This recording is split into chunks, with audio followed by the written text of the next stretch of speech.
Estamos nos aproximando da época em que o mundo ele vai sofrer uma crise sem precedentes. E os homens eles vão ter oportunidade de aprender muito com as suas dificuldades, com os seus sofrimentos, como foi ao longo de toda a história. Esse tempo é um tempo de transformação, mas é um tempo também de muitos medos, de muitas incertezas, de perigos que podem comprometer a nossa alma. E é preciso que nós estejamos mais cuidadosos, mais vigilantes, sem permitirmos que comecemos a pensar como pensam as pessoas lá fora, as pessoas comuns, as pessoas que transitam pelas ruas e não sabem muito bem o que está se passando. Nós temos esse conhecimento e temos o nosso Deus que todas as semanas ele está falando conosco, nos instruindo, nos apresentando as suas lições preciosas. A gente espera que os irmãos que estão recebendo nesse instante esta palavra, que todos possam se dedicar um pouco mais a conhecer as Escrituras Sagradas, o nosso Deus, a história do nosso povo, observar as Escrituras sob um novo prisma, uma nova ótica, que é o da eternidade das almas, que é o do nascimento contínuo das almas, que transitam pela história da humanidade, contribuindo para a evolução geral de todas as coisas. Isso nos parece lógico e inteligente, mas nós precisamos avançar nesse conhecimento e nesses cuidados para que a gente não corra riscos, porque há riscos, com certeza, de nós nos perdermos aí nas ilusões e fantasias desse mundo. Não é necessário que a pessoa seja profundamente religiosa ou estudiosa das Escrituras para perceber que as coisas não estão bem. Basta ligar a televisão ou ver as notícias que se recebem pelas redes sociais. Nós vamos ver que o mundo está cheio de confusão, né? Está cheio da vaidade humana, está cheio da prepotência dos homens. Isso está por toda parte. Quando nós andamos na rua, nós percebemos isso com clareza. Quer dizer, espero que nós percebamos, né? Porque se a gente não estiver percebendo, é porque a gente já está envolvido com isso e não sabe. Tá bem? Que Deus nos ajude, que Deus nos prepare e nos alegre muito com a sua presença nesses instantes que nós vamos examinar aí algumas passagens bíblicas para a edificação da nossa alma, porque eu tenho dito aos irmãos que a alma também tem fome, né? Como o corpo precisa de comida para sobreviver, para existir, também nossa alma, ela tem necessidade das coisas do Espírito, das coisas da eternidade, das coisas de onde ela veio, para poder continuar vivendo e existindo nesse mundo. Convém, assim, que todas as semanas, quem puder todos os dias, né, a gente possa alimentar a nossa alma com a comida divina, com aquele pão que vem dos céus. Sejamos abençoados todos nós. Separamos para este dia uma passagem que está no capítulo 24 do Evangelho de Mateus. Todos os irmãos sabem que este capítulo é um capítulo escatológico. Quer dizer, é um capítulo em que o Senhor trata da profecia relacionada ao fim do mundo. Ele fala dessa crise que a humanidade vai viver e que não vai levar o mundo ao fim. Isso é importante nós sabermos, porque muita gente prega por aí que o mundo vai ser destruído, que as pessoas vão ser levadas para um céu imaginário. Tudo isso são fantasias que foram geradas na imaturidade e no despreparo dos homens, que não souberam entender esta mensagem, porque não era o tempo. Porque quando Deus quer, a pessoa entende. Tudo tem o tempo devido. Nós hoje, como humanidade, estamos atingindo um estado de maturidade, de amadurecimento, em que nos é permitido já saber de certos mistérios, né, das coisas da criação, de onde nós viemos, o que fazemos no mundo e qual é a destinação de cada um de nós e dessa humanidade. Tudo tem um sentido inteligente, um sentido lógico. E nós esperamos que você possa participar disso. Jesus, no seu sermão do profético, né, no seu sermão feito aos seus discípulos, ele trata, especialmente no capítulo 24, dessas passagens que são como sinais, precursores de um tempo de muitas dificuldades. Nós vamos examinar aqui uma parte que está um pouco mais ao fim dessa profecia, porque nos exorta, nos convida à vigilância. Penso que não há nada tão especial quanto Deus, através do seu Filho, através do Espírito, nos convidar a termos cuidados. Por quê? O tempo é de total liberdade. Você pode fazer qualquer coisa, eu posso, qualquer um pode fazer o que quiser. Deus está permitindo justamente para que nós façamos nossas escolhas em relação ao bem ou em relação ao mal. Isso significa o quê? Não é em relação a essa igreja, ou aquela doutrina, ou aquele povo. É em relação às leis naturais do universo, que estão reveladas nas Escrituras Sagradas. São leis que nós precisamos conhecer, porque somos seres partícipes deste universo. Começa que nós não saímos do nada. A teologia tradicional ela diz que cada vez que um homem se une a uma mulher e forma ali uma fecundação, né, de um novo corpo, que Deus cria uma alma do nada, tirando a alma de lugar algum. Essa é a velha concepção teológica que precisa ser modificada. A alma ela já pré-existe, ela já existe antes de nascer. Ela nasce continuamente animando personagens diversos. Para ela mesma aprender, podemos usar essa expressão. É um pouco diferente, porque a alma mais acorda do que aprende. E possa contribuir também, não só com o seu bem-estar e melhoria pessoal, mas também com o bem-estar e melhoria da própria coletividade. Isso parece lógico e inteligente.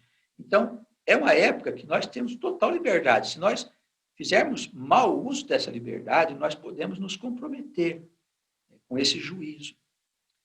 O juízo é um momento em que Deus vai separar aquilo que produz daquilo que não produz mais, que está sendo improdutivo.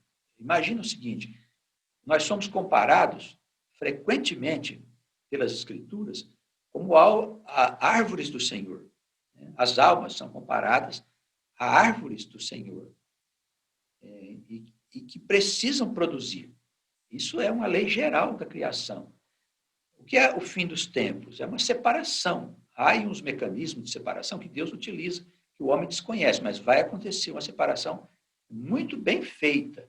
Deus vai separar o bem do mal, aquilo que produz daquilo que não produz, para que essas árvores improdutivas possam ser tiradas da terra, do mundo, e isso vai ser feito através dos eventos apocalípticos, e aqueles que estão em condições produtivas, seja a 5, a 10, a 20 ou a 100, eles serão colocados para trabalhar na edificação do futuro, do porvir, que é a nova humanidade, o novo mundo, o paraíso, como fala aí a concepção religiosa, que em vez de ser no céu, é na terra. Nós mesmos vamos trabalhar nesse paraíso, nesse mundo novo, nessa humanidade sem fome, sem guerra, sem doenças, sem desgraças de toda a ordem.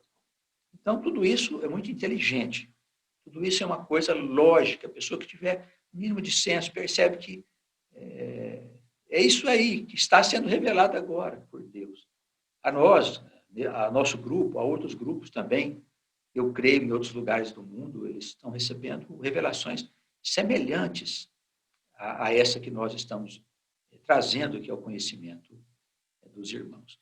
Então, a exortação do Senhor, ela começa no versículo 32, do capítulo 24 do Evangelho de Mateus. A gente vai fazer aqui algumas considerações para que todos nós nos apercebamos de como é importante a gente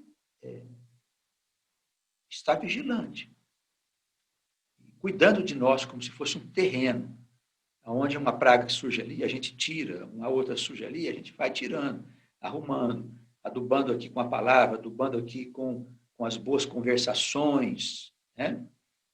Tirando uma coisa excessiva que está tendo na nossa vida, no nosso comportamento, tudo isso é vigilância. Vigilância nossa, pessoal, e vigilância também para as nossas casas, as nossas famílias. Eu tenho chamado muito a atenção dos homens, porque os homens têm um papel importantíssimo, e eles nem sempre dão importância a esse papel, porque eles são sustentáculos da casa. Vivemos uma época de feminismo, de inversão de valores, de realidades, de extremos. Já de 10 anos para cá, tudo isso vem sendo acelerado. E o homem está sendo colocado de lado. A figura do homem está sendo destruída por uma série de fatores, né? Vinda da sociedade mesmo, vinda dos descaminhos do próprio homem, da própria humanidade. Mas isso tudo está devidamente previsto. Mas nós que somos o povo de Deus, nós temos que procurar ser diferentes, né? Todos nós, maridos, cuidando devidamente das nossas esposas, as esposas sendo o mais possível esposas mesmo, não concorrentes dos seus maridos. Né? Os maridos têm que se vestir uma roupa de decência, porque hoje, muitas vezes, o marido deixa a mulher cumprir o papel dele. Muitas coisas que ele deveria fazer, ele não faz. Isso inverte os papéis, isso faz uma série de situações que leva à crise, à existência da família. Por isso, tudo está sendo destruído. Estejamos assim firmes, decididos a conhecer, a nos preparar, a transformar a nossa vida. O apóstolo Paulo diz, é necessário renovar o vosso entendimento. É necessário que você deixe as coisas novas entrar em você. Jesus também o diz. Deixa o vinho novo chegar, joga o que é velho fora, para que você possa conhecer novas coisas. A gente vai continuar aí pensando como pensa o pessoal que são ligados esse pessoal que é ligado às igrejas, né? São pessoas, são almas que ainda estão pensando nos padrões da Idade Média. Isso precisa ser modificado. Tendo em vista o reino, tendo em vista o futuro de todos nós. Né? A, B, C, igreja, essa, igreja, aquela. Isso aí é um pensamento miúdo. Avancemos para um pensamento mais coletivo, mais universal. Isso é importante. Bem? Ele, no versículo 32, ele fala aqui sobre a parábola da figueira. Parábola, nós sabemos, é uma historinha que traz uma verdade escondida dentro dela. Isso era feito de maneira proposital, porque havia determinados ensinamentos que pertencem à ciência de Deus que não podiam ser revelados assim às pessoas comuns. E até hoje, essas almas têm dificuldade para compreender a profundidade de determinados ensinamentos.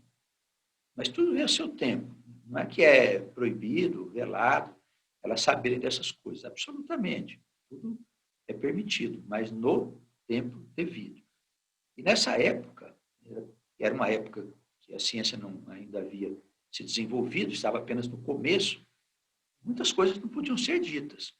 Por isso, elas eram escondidas, as verdades, principalmente eternas, eram escondidas em pequenas histórias que ensinavam verdades ocultas. Quem tivesse olho de ver, que visse. Quem tivesse ouvidos de ouvir, que ouvisse. Era isso que Jesus dizia frequentemente dessas pequenas histórias. A parábola da figueira foi utilizada aqui para dizer o seguinte: quando estiver chegando o fim dos tempos, muitos sinais serão vistos. O período que antecede a chegada do fim dos tempos, ele será marcado por alguns fatos e acontecimentos. que o bom observador poderá perceber. E aí que está o ponto alto desse discurso, né? Porque ele fala aqui de muitas coisas, assim, apontando esses sinais, né? Ele diz assim, virão pessoas dizendo, eu sou o Cristo, enganarão a muitos. Dizendo o quê? Eu sou o enviado, eu sou o escolhido, eu sou o ungido. E a gente hoje convive com a liberdade das pessoas fazerem das suas crenças o que quiserem. Elas podem fazer do jeito que elas acharem melhor. Isso é bonito, segundo o ponto de vista do homem, por causa da democracia, da liberdade. Amém. É um período que o homem pode mesmo fazer as suas escolhas. Porém, existe uma outra liberdade que o homem ainda desconhece, né? Que é a liberdade em relação às leis do universo. Você só é livre quando você está em harmonia com essas leis. Então, o Senhor diz, olha, haverá muitos falsos cristos. Não é só aqueles indivíduos que se dizem o próprio Cristo. Há alguns aqui no Brasil, há no exterior, alguns sujeitos lá que fundam determinadas seitas e dizem que são a encarnação do próprio Cristo. Não é só, não se está aqui fazendo referências apenas a esses homens, mas também a esses que se colocam como líderes, como apóstolos, como enviados, como missionários. Tudo isso a gente tem que ver com muito cuidado. Não queremos dizer que todos que se dizem missionários, apóstolos, são pessoas que estão fazendo coisas erradas ou são pessoas do mal. Mas é bom que você abra os seus olhos, tá? Porque tem gente por aí que faz isso e que por trás dele não tem nada que é de cima, é de baixo. Então, nós temos que aprender a discernir, dizia o apóstolo João, né, os espíritos, para a gente saber quem é que está por trás da pessoa que fala. Presta bem atenção, o que a pessoa está te prometendo? É o quê? São as coisas do mundo ou são as coisas de Deus, dos céus? Você tem que aprender a discernir isso aí. Isso é básico, né, para quem anda com Deus. Você não pode acreditar em tudo que as pessoas falam. Né? Todo discurso bíblico, você tem que checar. Vai lá verificar, vai olhar se é isso mesmo. Os bereanos faziam isso com Paulo. Paulo dizia uma coisa, eles iam lá nos textos do Antigo Testamento para saber se aquilo era verdadeiro. E isso está certo, nós precisamos fazer assim. Em tempo de falsos cristos. Então ele dizia, virão falsos cristos, vocês vão ouvir falar muito de guerras, de rumores de guerras, de dissensões, revoluções. Nós temos que conceber essas guerras não como uma coisa que vai acontecer só lá no finalzinho, mas todas essas grandes guerras que já aconteceram, a Primeira e a Segunda Guerra Mundial, né, esses pequenos conflitos que tem no mundo, que trazem muito sofrimento, muita dor, estamos passando várias nações, estamos passando por momentos de ameaças, de morte, de agressões, de destruição de cidades, por ataques, né, por desentendimento. Tem o espírito da guerra. Haverá muitos rumores, muitas notícias vindas de fora, falando de guerras. Né? Então, tudo isso são sinais precursores. Levantarão nação contra nação, haverá terremotos em vários lugares. Quantos terremotos nós temos tido aí ao longo desses 50 anos? Né? Só para falar de uma época bem perto da nossa. Quantos terremotos nós temos tido? Muitos terremotos. São sérios, são graves, né? Em vários lugares. Ele fala assim, olha, mas tudo isso são princípios de dores. Princípios de dores. Quando nós vamos olhar o Apocalipse, então, que fala com mais detalhes sobre esses sinais, nós vemos ali falar que a verdade de Deus vai sair do mundo durante 42 meses, 3 anos e meio, ou 1.260 dias. Né? Essas expressões são usadas nas Escrituras. E vai ficar a mentira do homem. Temos que ter cuidado para a gente não cair nessa mentira, né, dos homens. Nós vamos ser vítimas dos seus pecados. Todas essas coisas, no entanto, diz o Senhor no versículo 8, capítulo 24 de Mateus, todas estas coisas são o princípio de dores. É o começo de um tempo muito difícil, mas nós estaremos devidamente revestidos e preparados para enfrentarmos essas dificuldades. Os irmãos podem ter certeza. Ele começa a falar aqui de uma época mais perto do fim, onde haverá perseguições das lideranças, de alguns homens de Deus que vão falar a verdade que o mundo não quer escutar. Né? Não é essa verdade aí que é pregada nas igrejas. Isso não, isso é verdade relativa à vida do povo, à vida comum, política. Não é nada sobre isso. É uma outra verdade. São as coisas eternas que vão ser ditas por homens que ainda serão levantados. As tais testemunhas de Deus, né, que aparecem lá no Apocalipse. 12.000 almas de cada tribo de Israel, que são israelitas, que estarão no mundo, vivendo nesta época, e que darão testemunho sobre as coisas que vão acontecer e sobre o futuro dessa humanidade. São 144.000 testemunhas, 12.000 almas de cada tribo de Israel, que são 12 tribos. Então, nós temos um conjunto aí de 144.000 testemunhas do Senhor que vão estar no mundo, em todas as nações, levantadas devidamente no momento certo, do jeito que Deus quiser, seja como for, para elas tratarem desses temas espinhosos. Então, alguns deles serão perseguidos, atormentados e mortos e odiados de todas as nações. É importante isso aqui saber, a gente saber, porque alguns estudiosos, como não entendem os eventos que estão por acontecer, eles querem localizar a coisa lá atrás. Né? Na época de Jesus, não. O Apocalipse já aconteceu, não é verdade. Sereis odiados de todas as nações por causa do meu nome. Então, nós temos aí pela frente, é bastante sério, né? Nesse tempo, muitos serão escandalizados.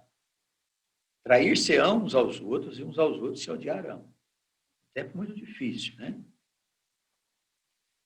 Algo interessante para nós, ó, no versículo 12. Por se multiplicar a iniquidade, o amor de muitos esfriará. Então, o que nós estamos vendo? Não é um mundo em que o amor está esfriando? O amor está esfriando. A gente está vendo nos últimos dias agora aí um certo esforço da coletividade por causa da pandemia. E até muitos bons sentimentos têm sido despertados no coração dos homens. Mas não se segue que nós estamos passando por uma revolução em que o homem está em busca do amor. Ao contrário, ele está em busca do amor da carne, né? Do amor que não sustenta o futuro. Esse amor, nós precisamos saber que ele existe, é importante para sustentar as relações entre as pessoas, mas o amor que se busca é o amor de Deus, que é o amor coletivo. É o amor por todas as coisas. Pelos homens, pelos animais, pelas plantas, pelo meio ambiente, pelo mar, pelas matas, por tudo que existe, que é obra de Deus, e que não poderia estar sendo destruído como eles estão fazendo, por interesses comerciais e lucro, e tanta coisa que a gente não vai aqui fazer nenhum tipo de conduta ou de conduta crítica, né? Nem observação infeliz. Né? E essas situações, esses homens, esses grupos econômicos, eles falam por si mesmos. Basta você olhar qual é o interesse deles. Você vai saber que, se eles são de cima, né, ou se são de baixo. Os interesses estão mais aqui atrás de lucratividade. Né? Esse é o ponto capital, né, da doutrina que hoje governa o mundo, a doutrina política que governa o mundo. Todo mundo só fala em recurso, dinheiro, finança, comércio, enfim. O homem com a sua imaturidade. Não vai dar certo, né? Mas deixa ele viver a experiência dele. Nós não temos que fazer crítica a ninguém. Deixa o homem fazer do jeito que ele quer. Ele vai aprender. Vai dar cabeçada um tanto, coitado. E eles vão entender que as coisas não podem ser como eles querem. E é necessário observar as leis do universo, da criação e a vontade do Criador, que é o Deus de Israel, um Deus que está além da concepção humana. Não é o homem, não é Jesus, nada disso. É algo além da concepção da mente humana, que governa, guia e cuida de todas as coisas. Então, Jesus, ele fala aqui de guerras, ele fala do esfriamento do amor, dessa situação triste que nós estamos vendo na Terra. Ele fala de guerras lá em Israel. O discurso dele é bastante complexo. E ele diz, inclusive, que se não houvesse uma intervenção divina, a vida ia ser extinta na face da terra. Mas por causa dos eleitos, eles interferem e não deixam que o homem destrua tudo. Então, há uma via, né, que nos traz esperança. Então, vamos enfrentar com firmeza, né, irmão? É uma tempestade, mas vamos enfrentar a tempestade, nós temos rumo. O duro é quando você está no meio de uma tempestade, não sabe para onde ir. Nós temos um rumo. Vão vir ondas altas, ventos, raios, trovões e tal, mas nós sabemos o rumo que estamos seguindo, né, que é o reino que vai ser estabelecido na terra, depois dessa grande confusão. Bem? Então, ele diz assim, aqui agora na parábola, né? Aprendei, pois, a parábola da figueira. Quando já os seus ramos se tornam tenros e brotam folhas, sabei que está próximo o verão. Igualmente, quando virdes todas essas coisas, os sinais acontecendo, sabei que o reino está próximo. Está próximo como se estivesse às portas. Olha aí comigo no versículo 33. Em verdade, eu vos digo que não passará esta geração sem que todas essas coisas aconteçam. Também é uma confusão. O pessoal acha que geração é simplesmente aquele pessoal que viveu no tempo de Jesus, e não é. A geração que ele está falando é a geração do nosso povo, do povo de Deus. Né? Não deixará de cumprir-se tudo aquilo que está escrito, conforme a vontade do nosso Deus. Então, Jesus disse, não passará essa geração do nosso povo, a geração dos habitantes da terra, esse período que é chamado período apocalíptico, que começa lá com a encarnação de Jesus. Ele mesmo disse que já existia antes de nascer, olha só. O pessoal não consegue aplicar isso à vida de todo mundo. Inventaram que Jesus é diferente dos outros, que ele não é homem, enfim, tantas coisas aí para poder fugir da verdade. Mas é importante nós sabermos que, quando ele veio ao mundo, iniciou o período apocalíptico. Apocalipse já está se desenvolvendo desde a encarnação de Jesus.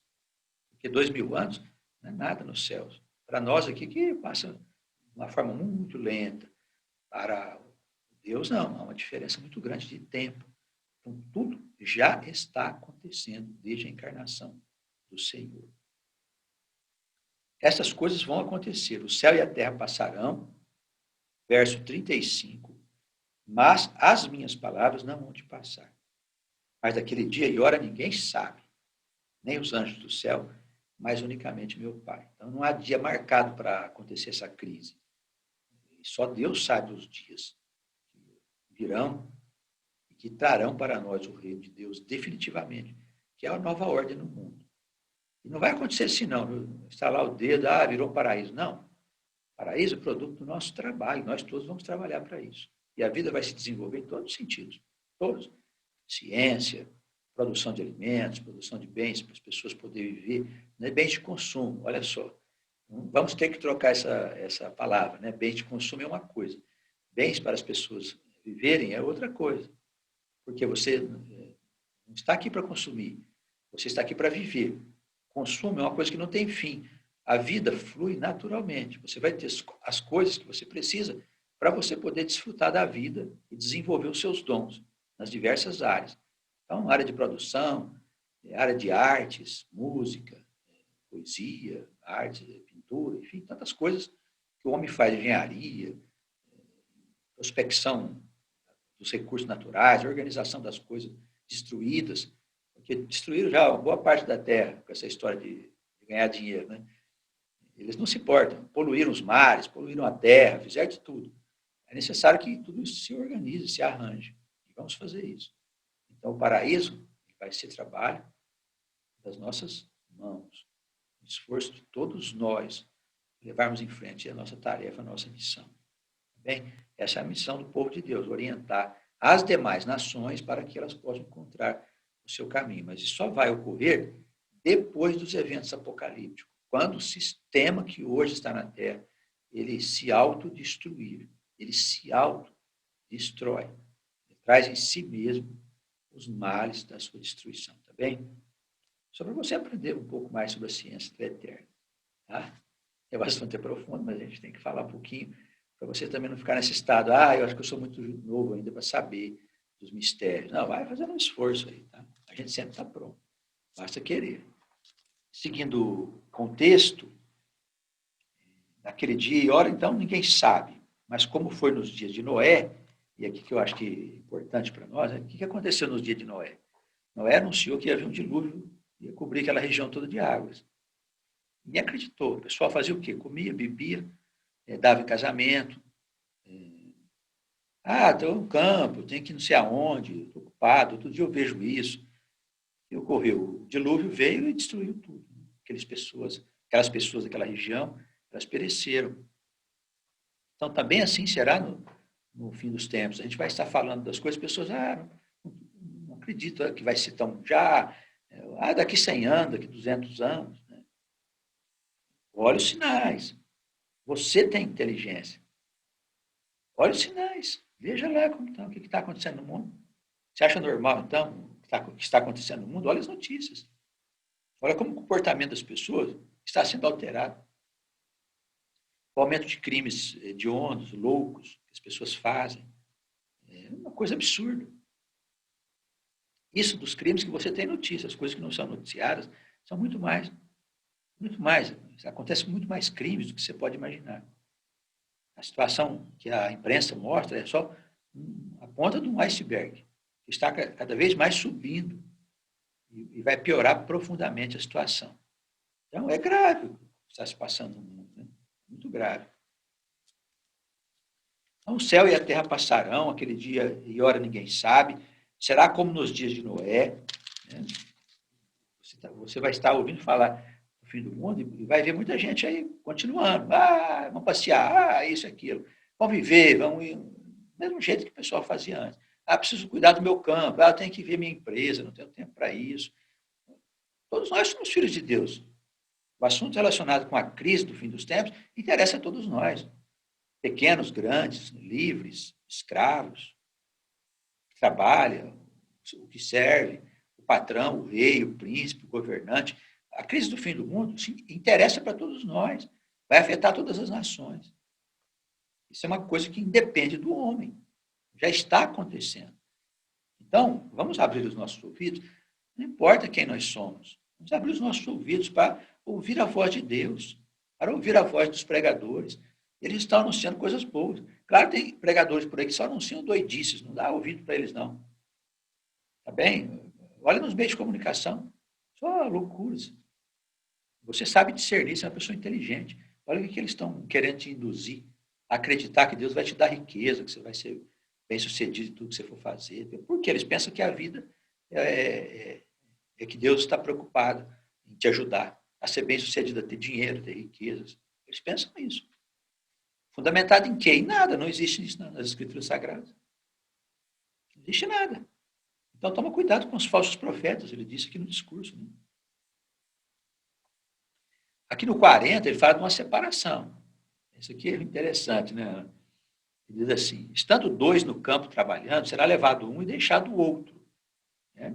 Estando duas pessoas moendo no moinho, será levado uma e deixada a outra. Aqui na época não tinha indústria. O trabalho era no campo, no moinho. Né? Não havia ainda essa sociedade industrial que se desenvolveram, mas tem a ver com o que nós fazemos no dia a dia. Né? Você vai estar trabalhando numa empresa e uma pessoa do teu lado vai morrer. Ela vai ser levada. Aqui é o contrário do que os crentes que acreditam no arrebatamento, né? Tem essa doutrina que veio dos Estados Unidos aqui para o Brasil, e da Europa foi para os Estados Unidos. Depois os missionários evangélicos trouxeram para o Brasil. O pessoal acredita que vai chegar um dia, na época do fim dos tempos, que eles vão sair voando para o espaço e vai morar com Deus nos céus. Tudo bem. Eles usam essas passagens desse tipo aqui, ó. Será levado uma e deixado outra. Um será levado e o outro vai ficar para trás. Vai dizer que é o arrebatamento. Não. Aqui, quem for embora é que é condenado. Quem vai ficar aqui na terra é o salvo. Eles invertem o negócio. Então, olha só, irmãos, que obra capciosa, né? E é tudo assim, depende de uma leitura que você faz do teu ponto de vista. Se você tem um desenvolvimento científico, um desenvolvimento filosófico, se você tem um certo grau de instrução, é claro que a sua visão é diferente de uma pessoa que não tem. Se você está envolvido com uma igreja que estuda, que busca investigar a ciência de Deus, os conhecimentos que estão velados nas letras, com certeza você vai estar com pessoas que não vão aceitar essas ideias. Pessoas que têm um ponto de vista mais científico, um ponto de vista mais lógico, mais inteligente, mais racional. Até é bom tirar a palavra científica, às vezes parece que nós somos cientistas, não somos cientistas, né? Mas a ciência se fundamenta na lógica e na racionalidade. Isso é importante, né, para a fé. É muito importante. Se a gente não fizer isso, o que vai acontecer? A gente vai marchar no escuro. Como muitos aí que só acreditam não entendem nada. A hora que vier a tempestade, vão ficar desesperados. Né? Então, depende muito do ponto de vista. Se o teu ponto de vista é vesgo, a pessoa olha aqui, não, não vai ser levado, o outro vai ficar aqui no mundo. Não vai ser tomado, o outro vai ficar aqui. Quem vai ficar para construir um mundo novo. Quem for embora é condenado. É isso que vai ocorrer. Tá bem? A não ser testemunhas, as pessoas que vão perder suas vidas por causa de Deus, por causa das coisas do fim dos tempos. Também alguns vão deixar o mundo para ascender as regiões eternas. São os chamados céus, né? Até que eles voltem a viver aqui em outros tempos, em outras épocas, conforme a lei natural. Tá bem? Então, vigiai, pois não sabeis a que hora há de vir o vosso Senhor. O fim do mundo, ele é marcado pela segunda volta do Cristo. Ele vem para estabelecer o reino, mas ele não virá pessoalmente na terra. Há várias passagens que explicam isso, inclusive aqui no sermão profético. Ele diz, olha, se disserem que eu estou numa casa, num lugar, no deserto, não vai lá, porque isso não é verdade. A minha vinda será marcada por um sinal que haverá nos céus. Haverá um sinal, não se sabe direito como vai ser. Aí há várias hipóteses e estudo, mas que haverá um sinal que todo mundo vai saber que é chegado o reino de Deus, isso acontecerá. Mas Cristo não verá em pessoa, em carne, no mundo. Ele não estará aqui no meio de nós. Né? É uma volta que simboliza a chegada da nova humanidade, do novo tempo, né? Em que ele vai juntar suas ovelhas, que é o povo de Israel, que estão espalhadas pelo mundo, que ainda não foram juntadas, para que essa nação possa orientar as outras nações os caminhos que ela deve seguir. Haverá muito trabalho, claro. O reino de Deus é um lugar de muito trabalho. Quem não gosta de trabalhar está perdido, né? Não vai ter espaço para ele lá. Vigiai, pois. Então, vigiai, toma cuidado. Né? Como se vigia? Ora todos os dias de manhã. Lê um textinho das Escrituras. Se puder, à noite também.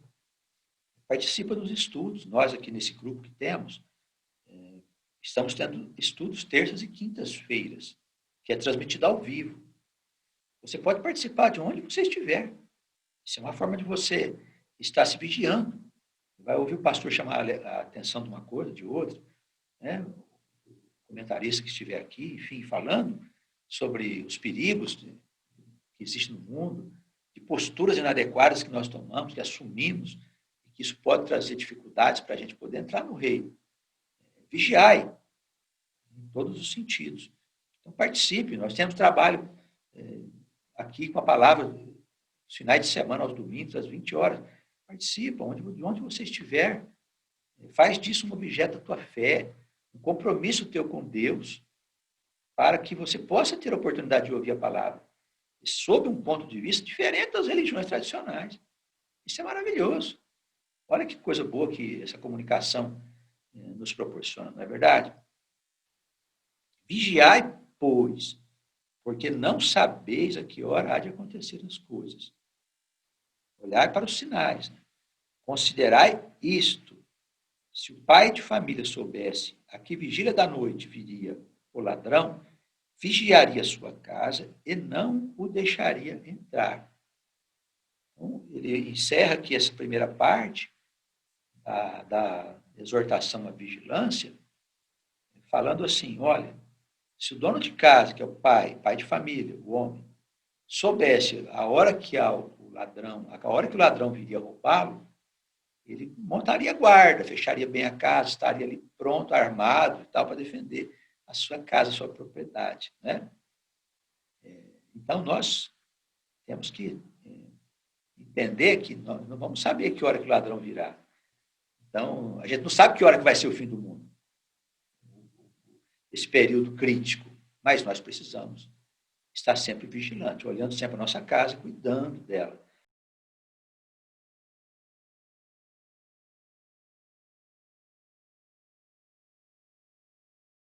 Nossa casa mental, né?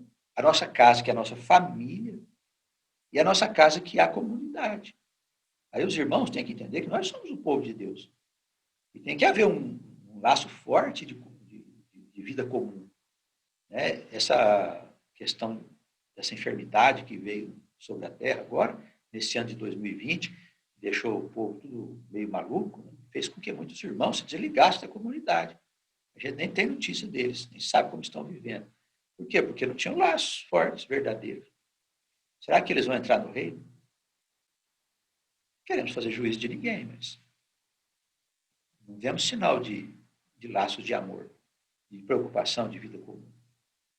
Não há alguma coisa errada? Eu acho que tem alguma coisa errada nisso. Eu penso que sim.